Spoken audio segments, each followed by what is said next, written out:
বাড়ির থেকে হুন্ডালি আবার আসছি বুঝছিস, এই কিছু দূর না যেতেই এক সুন্দরী মহিলা বলছে, ভাই আমাকে একটু লিফট দেন না।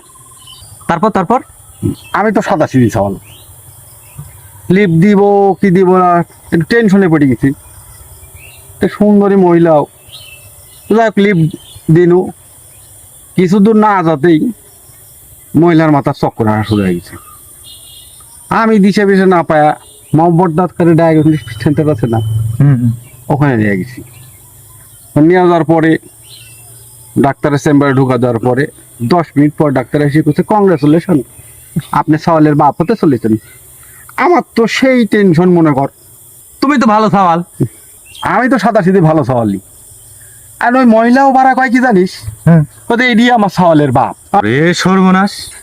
আমি তো সেই টেনশনে পড়ে গেছি, মনে কর। ডাক্তার দিশে বিশে ডাক টেস্ট করা হোক, আমি তো ঠিক আছে